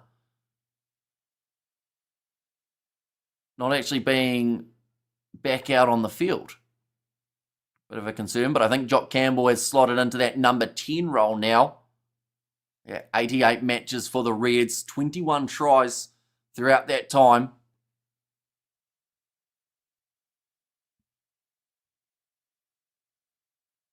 Now, going to be another scrum here. The feed for the Crusaders. Oh, Braden Ennor got a bad black eye at the moment too. Now, back across to the right-hand side. So Tom Liner has failed the HIA, which does mean if he was to advance with his side through to the next round, he would not be able to play. And I think he'd also miss the final too, if I'm not wrong. Now, Hotham back across to David Harvey, Braden Ennor. Trying to find a gap, but gives it off to Severis, who normally does have an ability to find one. I know Hotham reads up pretty early, but Hotham did have his hands on the possession. Back into the pocket again. This time David Havili go for the up and under. KFC better, but Australian KFC has cooked better, but the seasoning ain't the same. The wicket wings ain't spicy here, says Tayona. That's going to be the knock on this time coming from the Crusaders. So the wings aren't spicy in Australia or in New Zealand?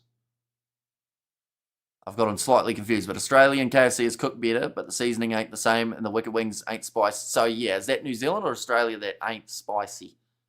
I find I was going to say hot sauce, but I definitely find that spicy. Sweet chili sauce. About as spicy as my palate can handle. They're all going to get going great guns, says Studs Race. Yeah, it looks like he hasn't just come back from an injury, the way that he's been playing, which is fantastic news for the All Blacks. The weather is affecting both sides' play. Yeah, I think that this has been far from the smoothest playoff game, but at the same time, like, you expect to see a lot of stoppages in these type of conditions. Another scrum penalty might switch over to NRL, less stoppages, says Skeggs, and that is the penalty now going to the Crusaders. Let us know what the score is, Skeggs, when you make your way over. But a big hug coming to Fletcher Null from Ethan Blackadder. That is for the front row collapsing. Crusaders, that is one element of their game that has been pretty effective throughout this match. Sevu looking dangerous, says Mr. All-In. Yeah, he's definitely played a part in those little breaks. You know, when there's one or two phases that they're trying to put together, but like, he just finds a way of making 1 or 2 meters. He might make a few more here if they go for a cross kick. Popeyes does hot KFC. Does it once in a while here in the US. Cody Taylor throws it in once again to Ethan Blackadder. Sitting about 12 metres out from the line here for the Crusaders. All of their tries have been scored around about the set piece. Now, the rolling maul try was almost scored by them, but they were just short. Their other try was scored off a 5-metre line out that the Reds did squander. And now pick and go from Blackadder. That was very close to the line for the Crusaders again. Who will be crossing the try line? That looks held up. But Cody Taylor, he's trying to find his way down, but he's going to be on his back. Possibly not the best decision there from the veteran Taylor. Wanted to try himself. And yeah, just held it up. The Reds actually did that pretty well in their game up against the Blues earlier on in the season. We have got there a Turkish kebab wrap is honestly near on impossible to beat though, says Jason, who is the best defence this season in Super Rugby, says Matthew. I can probably find it. Oh, drop kick now. Leo Willie going to be charging forward, 25 metres out from the line. I know the Crusaders haven't been too bad in terms of percentages though. And Maywee says Ski. I assume that may be cut off before you finished the comment. Ethan Blackadder trying to be wrestled down by Bryle. I think he got called as a tackle, so he does have to release, which he now does, reluctantly. Now Will Jordan. Hotham off to the right-hand side to David Havili. Crusaders doing well currently with ball in hand. Scott Barrett wrestled down by Zane and Gore. Jordan needs to go out wide. There's Mr. All-In. Now Will Jordan. Yep, shut down early by Harry Wilson. I think that they've tried their best to be able to rush up and get rid of Will Jordan's space. But then, of course, if he can shovel that on just that little bit quicker, that will lead to a lot of space on the outside. 48 minutes in. The Reds will be getting fatigued as they are making tackle after tackle. Reves Rehana going across now. Noah Hotham finds Ethan Blackadder. Now big shot on David Havili. It's not really budging up to 11 phases. Still working around that 22. Hotham tries to milk the penalty. And they do get it in the end. And he was very lucky, Hotham. He hesitated, looked at the ref, looked back, and then almost lost the ball to a counter-ruck from the Reds. I think they've just said that Richie Asiata was actually the reason that that one was penalised as he wasn't able to roll away. And Cruz might have got away with that one. Blackadder in that side. Says Studs Racy. We're going to see a replay here. Yeah. Yeah, that was fully through the side for Ethan Blackadder. It was almost twice that he entered through the side, wasn't it? But he was too tired to go back around the back. So you just, you sneak in at the right angle. Looks like Richie Aziata and Josh Cannon will now both make their way from the field. And they have got now Jeffrey Tuamanga Allen, who will make his way on. A nice little set play here from the Crusaders on the short side. I think he's going to be pushed into touch there, Cody Taylor. It's 2 tries in a row that he's tried to score, and both of them that he has been denied. And sharp defence is Mr. Orland. And yeah, Cody Taylor just shut down 3 men on the short side. They knew what the plan was. As soon as Taylor got that one back, said Mamawana, done for the season. But what are the chances you think Artie gets AB's captaincy? I think if you were basing off form this season, Artie would be the captain. But I don't think they're going to do that. I think that they will still go with the Scott Barrett experiment.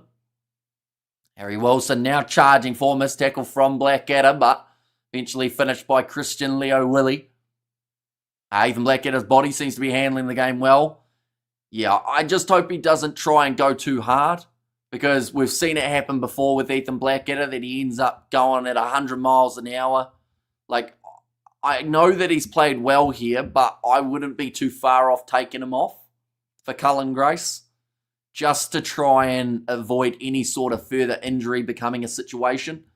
Because, you need him for those semi-finals and the final, I would say. He's a little bit similar to Will Jordan in regards of what he does out there on the field can change the game. But now Reves Rayana short ball to Che Fiaki, but it is knocked on. And now we'll go back for the scrum. Should the Fijian Roa and Moana Pacifica consider signing non-Fijian players and Pacifica players to make their team stronger next season?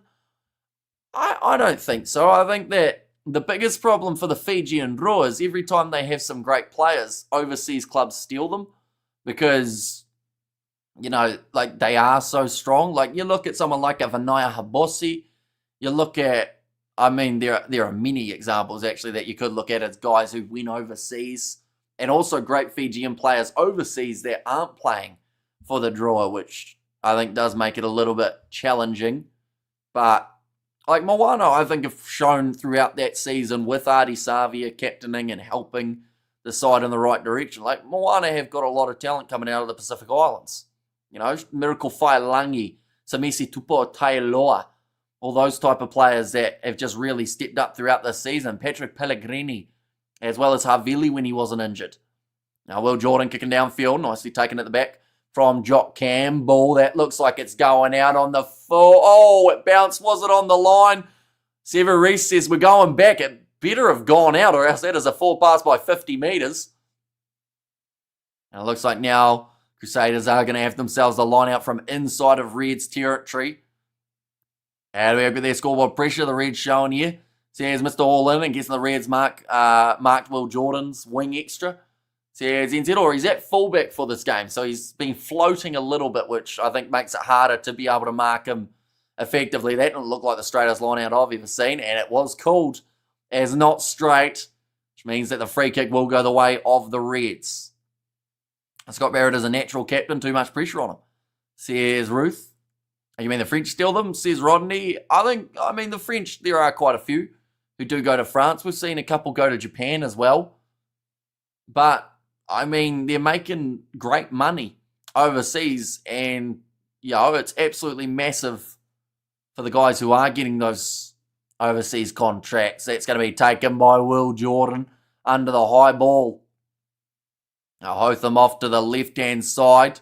Cody Taylor trying to find his way through. But at the moment, the Reds' defence has been extremely impressive throughout this matchup. Yes, they've conceded twice, but with the exception of those little plays about maybe 10 metres out from their own line, they have been looking very handy.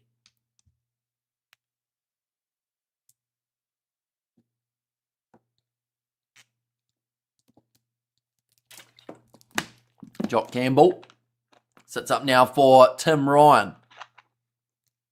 Off to the left-hand side, Hunter Paisami.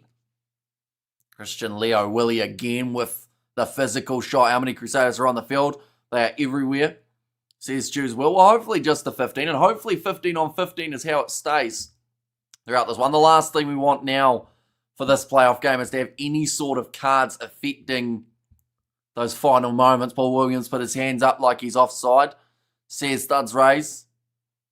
Now, there's a hard collision between Dungunu and I believe Havili. Now Shalfoon goes across to Enor. Taylor was ready to try and get that one, but Braden Enor might have got a bit too much on it. Goes straight to Tim Ryan, who's lost it backwards. Now McDermott, low tackle on him by Antonio Shalfoon, who also has been really, really strong. And not just this game, but also throughout the season. Commentator run it straight. Says Pete, I don't know how long that's going to be going for. It sounds like that's on the way out. Now rolling this one back again, take McDermott. Takes his time. Sells the dummy and goes. Now that's a risky play from McDermott there, as now they don't have a guy ready to kick. And it looks like maybe Angus Blythe might have injured himself in the process. Now Shalfoon forcing them back again. And now looks like this ball's going to be rolled back this time by McDermott. I'm sure the Queensland team won't be liking this weather, says NZ. Right, to be fair, the Crusaders probably aren't either. It has been an awful evening in terms of the rain that was falling. I think it has gotten a little bit lighter now, or at least we can't see it too much on the camera. And now Bauer goes across towards Zane and Gore.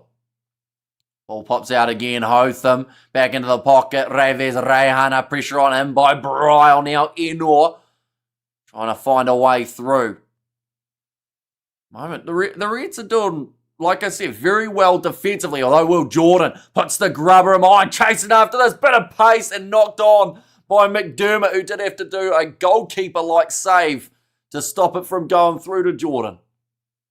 Now back across, Scott Barrett pops it up to Reves Rehana. Blackadder thought about the flick pass, gets back up to his speed and has another crack. Now pick and go from Christian Leo Willie. Pops it up to Hotham, who chips it in behind. He might win this foot race, and he certainly does, and he slides it in for the third try of the match for the Crusaders.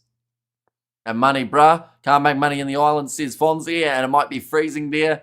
And the middle of that field, says you're rough, and that's it. It's all over, says Stu. That must have been, I assume, for the try. You must have seen it quite a bit before me, Stu. And try, says Seller. And score, says Tiller. And there as well. But Blackadder saw that he wasn't held, so he decided to go again. And then the pick and go. Leo Willie with a brilliant offload to Hotham, who somehow ended up just going in the right direction. They did kind of push him off to the side, but it was actually the side where he had kicked that ball. Now the Crusaders might be a bit too much to be able to get back here. For the Reds, I should clarify. Great control on the pick up by Hotham, and that's game bet on GS Hamish, says Bill, and nice, says Rodney, and crushed them Satyrs. Satyrs are a different beast, comes final, says Abo. And that's the thing, like, they have, I think it's 29 from 29 home playoff games won, which is an incredible record. And that kick has gone over. 19 points to 0. And Reds need to get hold of that slippery ball, says Ruth. And yeah, if there's ever a time to do it, it has to be now. They have to be the next side to score. We'll get there right, Ebo. How did they lose to Moana? Although he did say come final, which is what this game is. That was, of course, the regular season. But now, kicking this one towards touch for David Havili. Nicely taken by Tim Ryan. And we're over there. How long we got left, says NZ guys. Still another 22 minutes remaining. So not a huge amount of time left on the clock here. Which will be a bit of a concern for this Reds team. Conversion. The conversion was good. So 19-0 at the moment. Tim Ryan. In fact, that time it was McDermott. Going off to the right-hand side. Tim Ryan was looping around, but instead they try and go off to, I believe that was Josh Nasser, and now another advantage for a knock on for the Crusaders. Scott Barrett now it's starting to open up, although Leo Willie this time has a bit of a handling error, but the penalty will go the way of the Crusaders for offside. Havili and Jordan make a massive difference to the Crusaders, says Studs Rays. Yeah, I will also add, Null has looked impressive throughout this game in terms of those scrums, and then Blackadder just being in there too has been very impressive. And Saders, keep up the great work listening from Surface, says Moa Hunter. So I do appreciate you being here. Of course, we will be back tomorrow with 2 more matches that are going to be taking place. They have actually opted to go for the 3 points here, the Crusaders, rather than taking on the corner. So a big decision, but I think it's the right one in this scenario. And good choice for the 3 here, says Jonathan. And Reds to the freezing cold for the lads, says Pete. Yeah, it's pretty chilly at the moment at the game. And it is actually still raining, I do see now as well. So that is slightly unfortunate for the ones in attendance. But I'm sure they'll be loving the scoreline at this current point in time. And now Reves Rayahane has got it over, making the score 22 points to 0. Braden Enor looks like his day is done. Same with Cody Taylor. So the Crusaders now starting to make a few more of those switches just to be a little bit more fresh. Right, and Kyle Preston has made his way onto the field. That is for Noah Hotham, who just scored that last try. And then we also see McDermott. He has been taken off, and that is for Kalani Thomas. What happened to Brad Thorne's coaching career? So there's a sporting career. He's actually coaching in the RPL, I believe, as where he's ended up, or at least he's going to be for the short snippet. How many knock-ons by the Reds? There's been a fair few, almost double figures I think they have managed to reach in this matchup now. I'm back across to the right-hand side, and that one's going to be number 11 as Tim Ryan this time has knocked on the possession. It was a massive shot coming in from Christian Leo Willie. Yeah, just the passing there, not quite claiming it for Tim Ryan. 6 degrees, I believe that is from Matthew in Christchurch at the moment. Breeding on the paddock. I should call them the Bulls. Says heptagonal ghost. Yeah, just showing here, tackles made 9 for Christian Leo Willie. At least 3 of those have been very dominant ones. Just the 19 minutes now remaining. Just wonder whether or not the Reds have any sort of fight back here. The last time that the two sides played, it was 43-19. Dry conditions, afternoon game. So quite a difference compared to what we are seeing here. But I do still think the Reds were a bit disappointed that they haven't got any points on the board as of yet. We have got there, you're going to watch any NRLW. Caleb Lloyd playing for the Wires. Says Studs Rays. I'll be honest, I haven't actually watched a huge amount of the NRL this year so far, which is a bit of a shame, but most of the games do end up overlapping, and I just haven't been able to catch up on all the ones that I've missed, but we'll have to see whether or not I get to see some of it. It's break now, says Nov Mum. Yeah, it'll take people a little while to adjust, and I think for some people, if you say Michaela Break, they don't actually know who that is for now, but when you say Michaela Blyde, formerly known, the other way around, then people slowly know. I'm just wondering what other wins and losses for both teams, says Kevin. So, there we go. The Reds have lost 6 games throughout the season. The Crusaders have lost 3. Looks like now the Crusaders, they are going to be opting for the corner this time. Which sides are you backing tomorrow? It's actually tricky, because the Blues are choosing the right time to kind of find some form. Whereas on the other side of things, the Brumbies at home are hard to beat, but the Hurricanes did it last time. Big thanks to Israel Dag for advertising Caleb Tangtel to come to the Highlanders when Caleb reached out to him for advice. Yes, he knows from personal experience. Says Jason. And yeah, he started the season brilliantly before he ended up with his injury Tangi Tau. Now, Antonio Shalfoon winning the line out is going to be 6 degrees and fine weather for the Blues versus Chiefs game, says the Sporting Kiwi. But now stepping there, George Bell, 5 metres out from the line. He was the man who made his way onto the field for Cody Taylor. Now Blackadder. It's surprising that they've left him out there. So I believe they actually decided to take off Tom Christie for Cullen Grace. Now Severis after George Bell rushed defence on him. They are playing the advantage now in favour of the Crusaders yet again. Now big shot on Cullen Grace for his first carry. George Bauer trying to get through, and they will go back for the initial penalty. I followed Thorn League career in Aussie. It was the toughest NRL player in history, and Buller from Heptagonal Ghost, and I'm from Fiji, but a huge Crusaders fan. Says a bow there. How's the crowd looking, Kiwi lads? Nowhere near it, but it is currently sitting, I believe the local temperature is 6 degrees. The rain is torrential. The wind is about as well a little bit. I think it's about 19 kilometres of wind, so it would have been a pretty rough one to go to. I think that next week, if the weather's better, the semi-final will be a lot more full. But yeah, the weather definitely didn't help them for this match. And I think that also showed from the tickets that were still available heading into this matchup. Like, people knew that the weather was going to be poor. Now, Christian Leo Willie breaking off the back. He's going to be held up. I can't wait for the Sharks versus Bulls in Joburg. Says a Bavani there. We are going to be covering that one on the channel, of course. If anyone who is new, be sure to leave a like and subscribe. This one's going to be available now for Preston. And the Bulls will win, says Bavani. Now Raves Rayhana's over.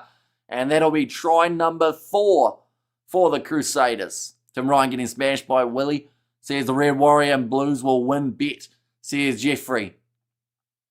They honestly, they have a chance. And the Chiefs, the fact that no matter what they go into the next round, you'd assume there could be some complacency, but I don't think there will be. I think they'll want to knock out the Blues so that they don't have to face them later in the comp. Raves Rayhana sneaking through there and reaching out, getting the try. Reds have 0 points. That is correct, yes. And go the Crusaders from Fiji, says Palacios. So thank you very much for being here. We will be back tomorrow with the 2 matches that are taking place for the Super Rugby other playoff finals, one of which will be Chiefs versus Blues, and then Brumbies versus Hurricanes, the other game. They are both supposed to be a lot more close than this one. I will clarify. Now, lining up this kick, Raves Rayhana, just hanging it away to the right-hand side. It will be now 27 points to 0. That has to be the game. Yeah, I don't see the Reds getting the comeback in this time. Definitely with the amount of time remaining. They've only got about 13 minutes or so to be able to work with. They will get an attack going here, though, about 40 metres out. That looked like a weird tackle attempt from George Bauer. Just used his head on the body of the Reds. And just talking about whether or not the Reds have been inside of the 22, it is debatable for this one. Will you call this NRL State of Origin 2? I'll be honest, I forgot the first one was on. I got the dates completely wrong, but if it is something you guys do want to see, I can do it on the channel. Sporting Crusaders from Fiji, says Akulia. And that's all she wrote, says the Red Warrior, and I'm a Blues fan, but kind of not seeing them going all the way, but still back the boys, says FWTG. We see Bloomfield also making his way onto the field for Zane and Gore. Bryant is on for Bryle. And Ethan Blackadder. I believe the penalty advantage has gone against the Crusaders this time. You're not covering Sharks versus Bulls. We are indeed. It is happening tomorrow, though, alongside the other games that we are doing. We are covering both Super Rugby playoffs and both URC playoffs. This was just, the pop-up was for the Super Rugby comp, to not confuse people. It's over for the Reds, says Kid.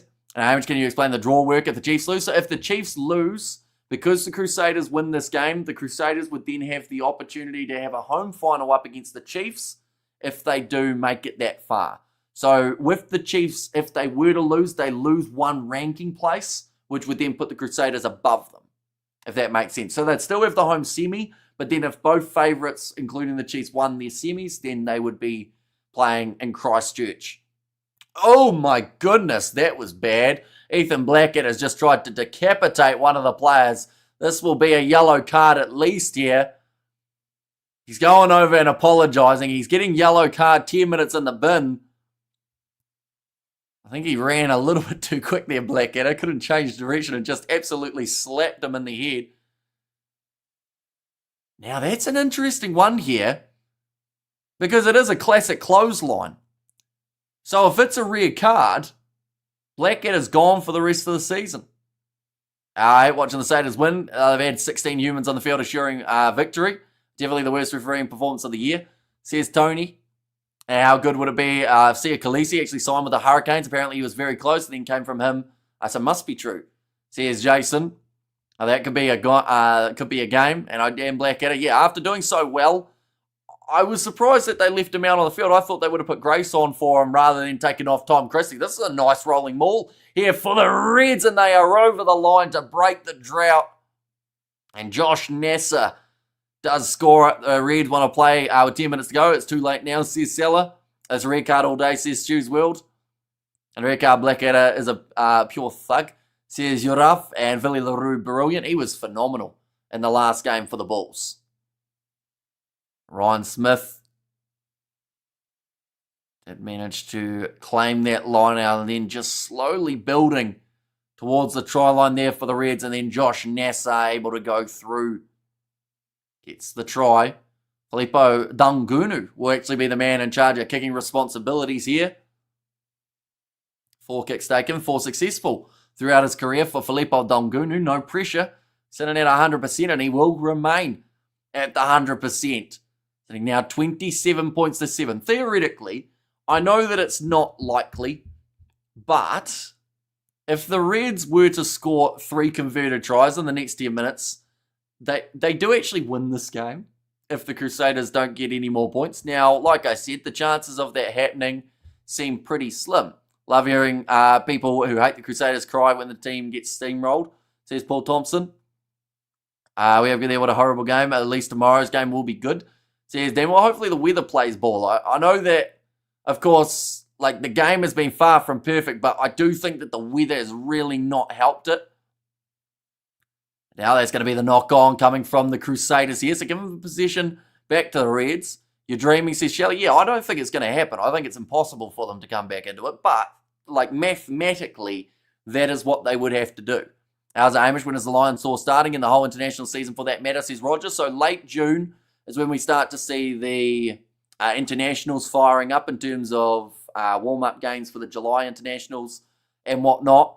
And then that's also around the same time as the British and Irish Lions. Whereas Wes Husson these days, he's playing for Edinburgh in the URC. He's actually doing very well at fullback for them. He's had tons of highlights throughout this year. And Crusaders are going to win, baby. Says the Red Warrior. And also Reds knock-ons have undone themselves. Yeah, unfortunately just too many mistakes. Oh, first 15. Rugby is back on Sky Sport. I do see there. Another penalty going the way of the Reds. Antonio Shalfoon charging forward because, to be fair, Jock Campbell did tap that one, but he wasn't on the mark, so they had to bring him back. And it has found touch. Yes, very good kick. Downfield from the Reds, about 40 metres out from the line now. Wilson played well versus the Bulls last week, underrated, says Studs Rays. And Tim Ryan not had a good game. Yeah, unfortunately just hasn't been able to find that same sort of space that we would normally see from him. Just talking about that weather at the moment. It's definitely played its own part. The Crusaders, though, they have had less handling errors. They have 1 more penalties, and they have now got the possession once more. 7.5 minutes remaining. Shea Fiaki going for the kick behind. Sever Reese chasing after this one, but all the time in the world for Lockie Anderson to be able to kick it from inside of his 22. Charging onto this is Reves Rehana. Did have James O'Connor next to him, but instead decides to kick it himself. Here they come, says NZ Guy. Crusaders used to the weather, says Shelley. Yeah, it's definitely, like we talked about it, it's 20 degrees for the Queensland Reds at their home ground, but she's far from 20 today in Christchurch. I'm surprised Hussein never made the All Blacks, says a Sporting Kiwi, and sad for the fans expecting another fight, or neater fight than this. Or better, I think that's actually what you wanted, but Hunter Paisami now charging down the wing, ball on the inside of Tim Ryan. The Reds, they are now starting to play in a more effective manner. They're getting the ball, passing it around, and now they find themselves 30 metres out from the Crusaders line. Little chip in behind from Hunter Paisami. Cross kick. Reese is ready for it. He'll get driven back. He put that ball down, and it's going to be a 5-metre scrum now for the Reds. This is the pressure that they are now starting to create. You're doing a great job. Not easy watching and talking at the same time, says Shelley. Yeah, it's definitely the only multitasking I can do. Outside of like this, I'm terrible at multitasking. But, yeah, I've gotten used to it, I think is the best way of describing it. It's a winter sport, Arden up. I say from the couch wearing my knitted slippers, says Studs Rays, and Reds are too little too late, says Scott Dawson. Yeah, unfortunately for them, they've just left it to a stage in the match where, you know, like, don't get me wrong, they're having some good moments, but this should have happened 20 minutes ago. Maybe it's the yellow card. Maybe that is what's given them that little bit of extra oomph. But, yeah, I feel like it needed to happen a bit before this. And well done, boys. Well done. We never give up, Crusaders. Reves Reihana as a family of Ray Reihana. The Chiefs winger from the 90s. I think maybe all little grubber in behind. Too much juice on it, though. And it does go dead, but they have got themselves the scrum penalty here for the Reds. I think they just have to tap this one and go. Well, if you can't get 2 converted tries within 5 minutes, be an interesting final. Oh, sorry, if they can get that. Yeah, it would definitely make it interesting. They're going for the rolling maul yet again here. Does seem like the best option that they can use. And Cruz benches the weakness. Great run on the XV, but compared to the Chiefs, says Studs Rays, and obviously a betting man looking at the upset result would realistically be looking at the Brumbies to be the best chance. I'm picking them to win their game, says Jason. Like the late, great Jerry Collins said after 2005 Super Rugby in Christchurch, someone forgot to pay the weather bill, says Uroff. This game ain't over, says the Sporting Kiwi there. Now another line-out throw for Josh Nassar. Goes to the front. Now, taking the line-out rather than tapping did use up more time. But is it going to be worth it? Is the set piece going to get going? Looks like they are slowly trying to maul forward. That's going to be another penalty advantage. That is against Cullen Grace for joining the maul incorrectly. Kalani Thomas going off to the left-hand side. Now Hunter Paisami straight at David Havili. Now Lockie Anderson. That's a great chopping tackle made by Cahill. Now, once again, pressure in the breakdown. 3.5 minutes remaining. Little kick in behind. And now it's the try for Fraser McWright. They've got themselves another. It's going to make the scoreboard a lot more respectable. But if the Crusaders taken their foot off the gas just a little bit too much at the end of this one. We have there, Hamish, can you please explain to us, South African, how there can be 3 quarterfinals? Super Rugby, how does the format work? Well, the tricky thing is, like, they called it the quarterfinals, but really it's qualifying finals. And that's where the confusion lies. But there's 6 teams. The winners of the 3 matches go through to the semis. The top-ranked loser also goes through to the semis as a bit of a lifeline situation. So in this case, for instance, the Reds, I don't believe, will be the top qualifying loser because the Brumbies and the Hurricanes can still take those on as that kick's gone away to the side for Filipa Dangunu, which means the chance of 3 converted tries is now off. But to get a little bit closer, it's still be on the cards. Reds need a penalty try and a yellow card, says Annoy. And too much time with the line out, a minute together, 2 minutes to roll them all. Tap and go with Venom and pressure, it's paid off, but time's up, says Roger. Who kicked that? What a kick. Yeah, that is Filipa Dangunu. Oh, the first initial kick, though, the assist was Harry Wilson, who actually did the little drop onto the boot and go. And that bloke is supposed to be in the fullback, but he doesn't realise. Now, Josh Flukie has gone off the field for Pacquiao to give him 2 minutes. At the end of this one, any word on Blackadder? 55 seconds remaining of the yellow card. I didn't hear anything, and in about 50 seconds, we should know whether or not it's going to be upgraded. I don't think it will be, though. And just with the fact that normally by this point, they would have given that decision. Well, missing the kick was all she wrote, says Roger. Wilson thinks he's George Smith with that kicks, says Annoy. Now back across to the left-hand side, Kalani Thomas finds Anderson, who thought about offloading, but 90 seconds left. Just seems like there's going to be no time left for the Reds to try the wide cutout pass, picked up by Preston, and he will score. He should score it in the corner, but his knees got a bit close to the sideline there in the finish, but I believe he was still in the field of play. And 32 points to 12 now. Look, throughout the last time that these two sides played, the separation between them was a total of 24 points. This game, at the moment, has potential of being 22. Unbelievable. New Zealand's TMOs are cheating. Yeah, that's close. In terms of that finish, that's pretty simultaneous. We have you there. Thanks for the insight, bro. Let's go Hurricanes, says Shane. That, folks, is game, says Novmum, and miss kicks cost. Now 30 seconds remaining. I believe it means that Ethan Blackadder will be able to return for 20 seconds at the end of this match. Thanks, guys. Kyle Preston, try appreciated. Says Jason and 30 from 30. Thanks, Amish. See you tomorrow. Says Studs Race. And their Crusaders a class act, just too strong, has to be said, says Roger.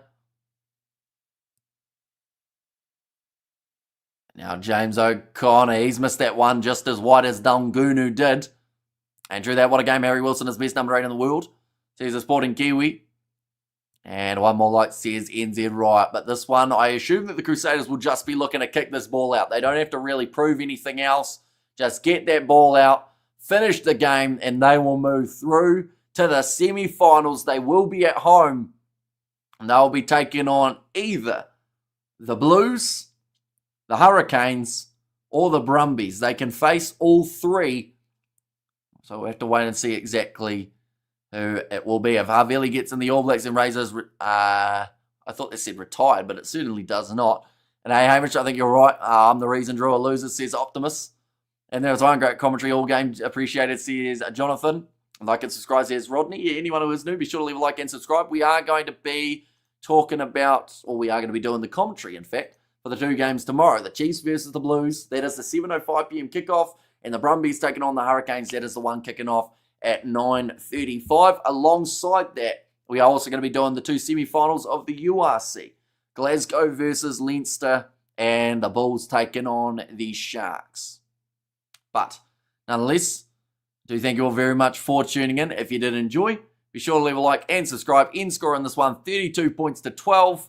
So the Crusaders will advance. And I will see you all for the next one.